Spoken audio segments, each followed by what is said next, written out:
1 Samuel chapter 6. The ark is returned. The ark of the Lord had been in the land of the Philistines 7 months. When they summoned priests and diviners to ask, "What shall we do with the ark of the Lord? Tell us what we should send back with it." They replied, "If you intend to send back the ark of the God of Israel, you must not send it alone, but must, by all means, make amends to God through a reparation offering. Then you will be healed, and will learn why God continues to afflict you." When asked further what reparation offering should be our amends to God, they replied, 5 golden tumors and 5 golden mice, to correspond to the number of Philistine leaders. Since the same plague has struck all of you and your leaders, therefore, make images of the tumors and of the mice that are devastating your land, and so give glory to the God of Israel. Perhaps then God will lift his hand from you, your gods, and your land.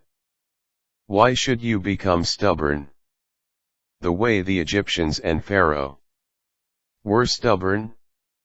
Was it not after he had dealt ruthlessly with them that the Israelites were released and departed? So now set to work and make a new cart.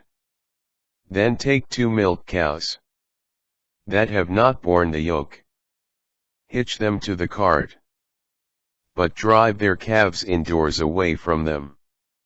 You shall next take the ark of the Lord and place it on the cart, putting the golden articles that you are offering as reparation for your guilt in a box beside it. Start it on its way, and let it go. Then watch. If it goes up to Beth Shemesh, along the route to the Lord's territory, then it was the Lord who brought this great calamity upon us. If not, we will know that it was not the Lord's hand, but a bad turn that struck us. The ark in Beth Shemesh. They acted upon this advice. Taking 2 milk cows, they hitched them to the cart, but shut up their calves indoors. Then they placed the ark of the Lord on the cart, along with the box containing the golden mice and the images of the tumors.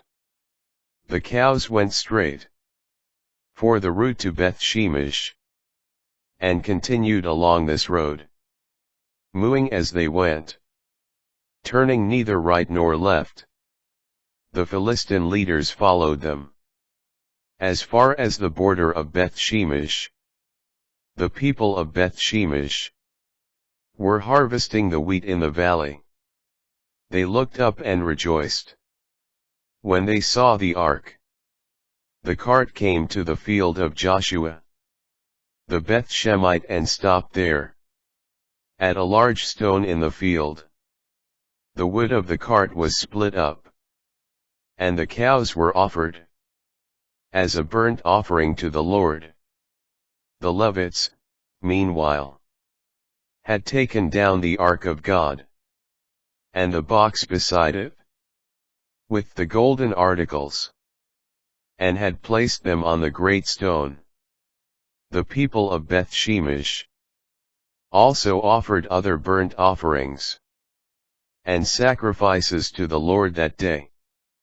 After witnessing this, the 5 Philistine leaders returned to Ekron the same day. The golden tumors the Philistines sent back as a reparation offering to the Lord were as follows: 1 for Ashdod, 1 for Gaza, 1 for Ashkelon, 1 for Gath, and 1 for Ekron.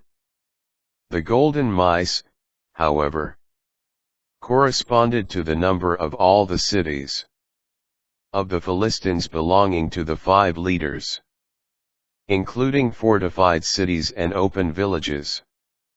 The large stone on which the ark of the Lord was placed is still in the field of Joshua, the Beth Shemite at the present time. Penalty for irreverence. The descendants of Jeconiah did not join in the celebration with the inhabitants of Beth Shemesh when they saw the ark of the Lord, and 70 of them were struck down.